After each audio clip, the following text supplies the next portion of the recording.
Hi guys, it's Josh from Cardboard Connoisseurs here with my main man Carl to give you commentary on our last tournament. It was a win-a-box named It Could Even Be a Boat. We got Jorn going first. He's got a tropical island, a snow-covered island, a mana drain, a flusterstorm, a static orb, a Felwar stone, and a dark ritual. Next up we have Yuriko with Temporal Trespass, Scrollrack, Limdul's Vault, Mist-Cloaked Herald, Changeling Outcast, Island, and a Swamp.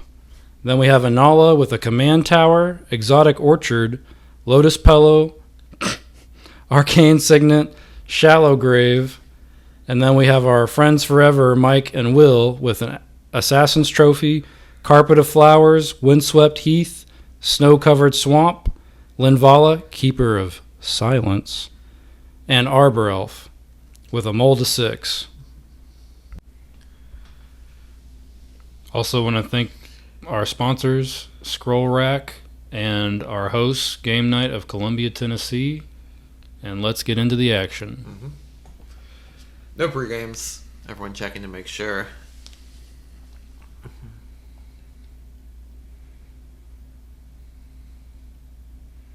Yep, you can see Jorn played an Ice Tunnel there.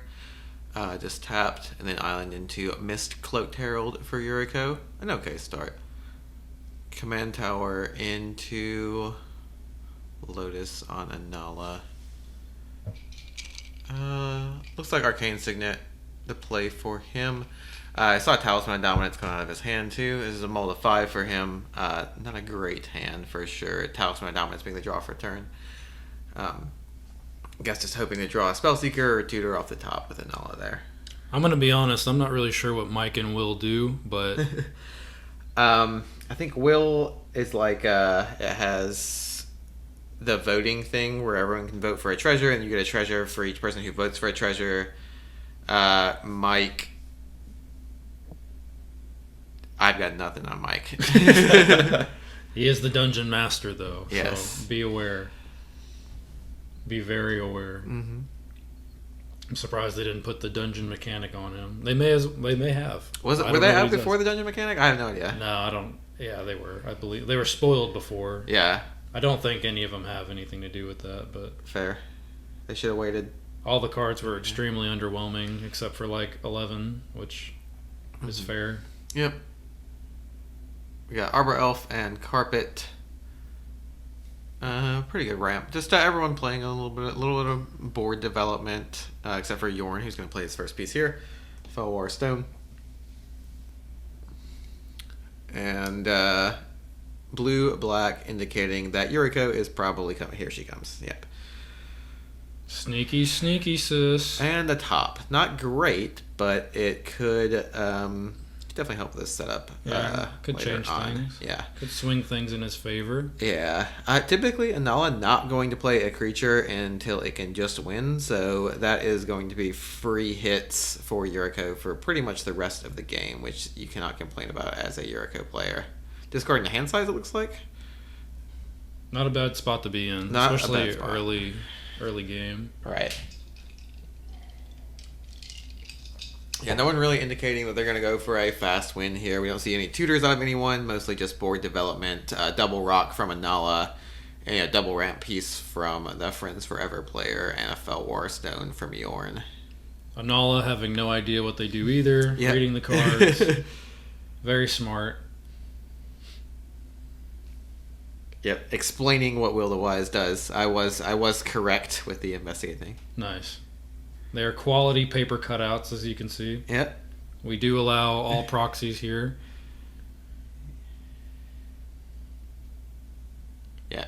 And also, you lose 1 life if you don't choose to investigate. Okay. That's relevant. According to him. Everyone plopping out a clue token. Let's see what we got here. Elves of Deep Shadow. Okay. So more mana development, and Inalla getting something to maybe draw out of that that 5-card mulligan. Jorn coming in. Yeah, 5-card mull is not where you want to be at in any given tournament. Nope. Okay, Dark Writ into Static Orb. Pretty strong. Pretty strong. Yeah, you definitely don't want to mulligan against the Static Orb. Everyone doing a... Well, sometimes it's okay because you only have a couple permanents to untap, right? You can only untap 2 permanents right now, and Inalla only has 2 permanents to untap. But of course, not being able to crack that clue, probably not awesome. And sometimes it can be to your advantage because it can lock out your opponents, giving you the window to go nuts. Yeah, that's true. Inalla really only needs 4 mana to combo, and assuming that Yuriko wants to actually cast spells, that means it's going to be tapped down. You know, the Jorn player's tapped down because he couldn't attack this turn. It could just be that you run your opponents out of resources here. And throughout the course of the tournament, I saw this same Inalla player do some sick shit. So he knows what he's doing. Yeah. Okay. We have Yuriko and Changeling Outcast on the board, but since it's Divine Top, not actually setting the top of the library, since it's Divine Top, we're just going to flip it into an island. Not bad, not bad. Not bad at all. You can't really complain too much about drawing lands when there's a Static Orb on the battlefield. Just hitting that 1 land drop a turn can help you develop a little bit. We see the Inalla player have Inalla tucked underneath the phone, just to make sure that maybe people will forget. Yeah. Well, probably also more that I'm not going to cast this card ever. Yep, that too. Yeah. Do not worry about it. Mike has slammed into the battlefield. Yep. With his tiny child body.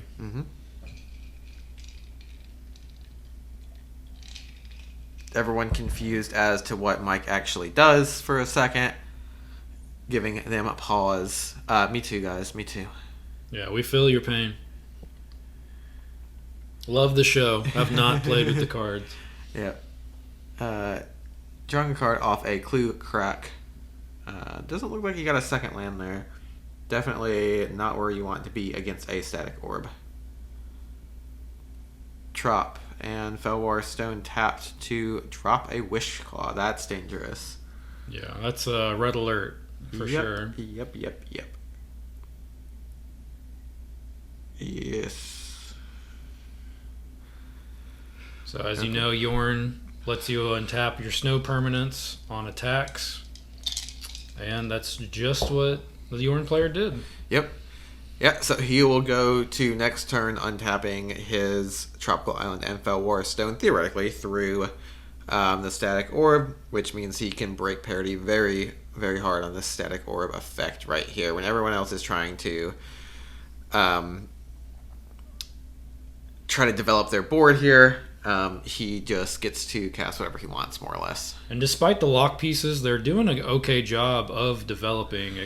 Well, besides the Inalla player, but that's that vicious mold of 5. Yeah, and Yuriko doesn't really care that much about these mana restriction stacks. As long as they get to attack every turn, they are mostly unconcerned. But eventually, this is going to be an issue with running him out of cards. Interesting choice there. Assassin's Trophy on the Changeling. Yeah. Okay. Yeah, I mean, he did set the top of his library 1 single card with Scrollrack, maybe fearing like a Commandeer or something like that. He does not want him to flip off of Yuriko or a Time Stretch, something to that effect.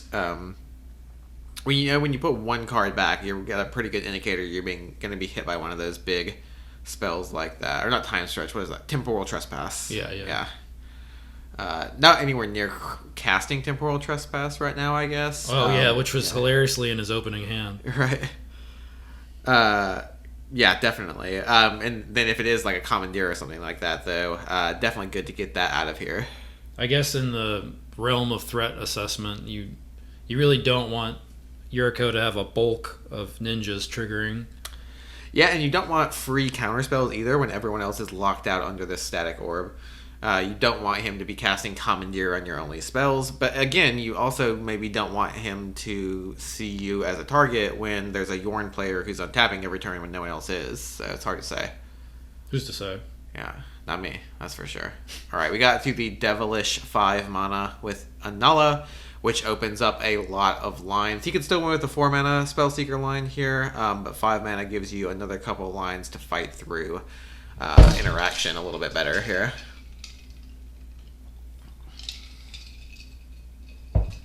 Interesting. No spells past turn. Because he may be always prepared. Mm-hmm. That's very interesting. With Inalla, or with a static orb out, you really don't want to be doing nothing with your turn. So maybe he's posturing for a mana drain or something to that effect. Yeah, I could definitely see that. But when you only get to untap 2 permanents a turn, tapping 2 permanents a turn is very, very helpful. Alright, looks like the Friends Forever down there drew a 3rd land. I don't know if that gets him ahead. He also has pretty powerful Carpet of Flowers. Whenever you see a Yuriko at the table, you know that your Carpet of Flowers is probably going to be pretty well.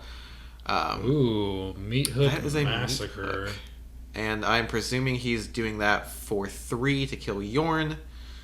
And Yuriko. Is Yuriko a 1-3? I think Yuriko is a 1-3. Yeah. Yeah. She pretty got good. That 3-butt. Yep. Oh, did he do it for a 0? I guess so. Interesting. For fear of losing his best friends forever. Gotcha. Yeah, I guess that kind of makes sense. This is basically Blood Artist. Harder to interact with due to it being an enchantment. Yeah. With the additional benefit of you gaining some life if your opponent's creatures die, I suppose. I definitely just picked one up for $60. It did not feel good. Yeah, that does not feel good. I definitely spec'd that card and then just never bought them. Yep. Yeah. Well, they were $50 on pre-order, so it's not like no one knew it. Good. Yeah. Good. I just saw the spoiler. I was like, "This is the only card I want," and then did not know that it was. I think the average Magic player at least was smart enough to say a Wrath plus Blood Artist is pretty strong. Fuck yeah, amen.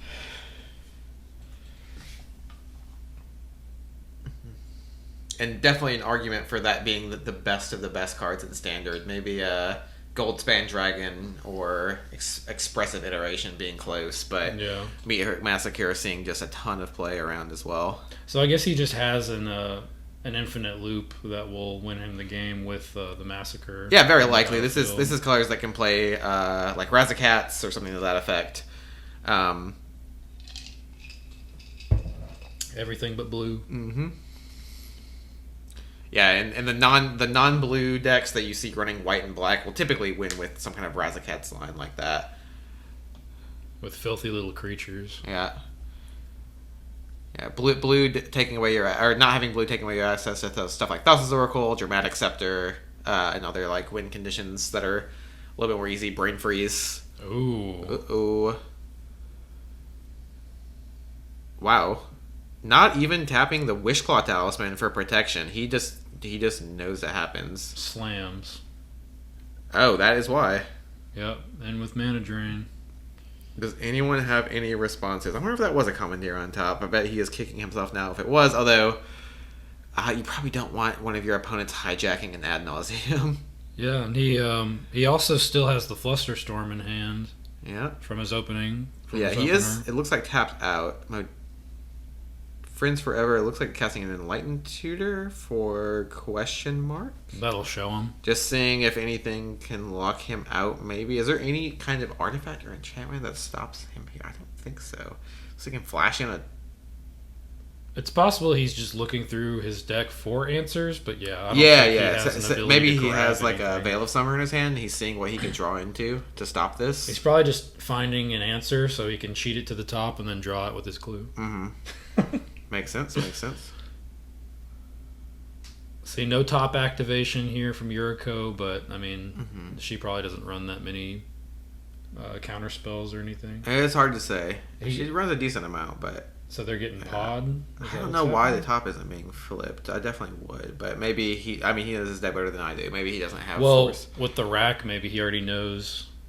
Well, he got shuffled away when he Assassin's Trophied. Right. So right. Definitely. Maybe he doesn't have a blue card in his hand. That's all, folks. Yep. And doesn't run Pact. Oh, no, yeah, it does have Limb Duel as well. Interesting. Okay. Here we are. That's all she wrote, folks. I say Thassa's Oracle win. That's round 1 of our Win-A-Box tournament. Goes to Jorn, locking people out, and then just slamming Oracle with protection backup. Stay tuned. We're going to bring you round 2 in just a minute. Thanks for sticking around. And again, we'd like to thank Scrollrack for sponsoring us and Game Night of Columbia, Tennessee for hosting. See y'all in the next one.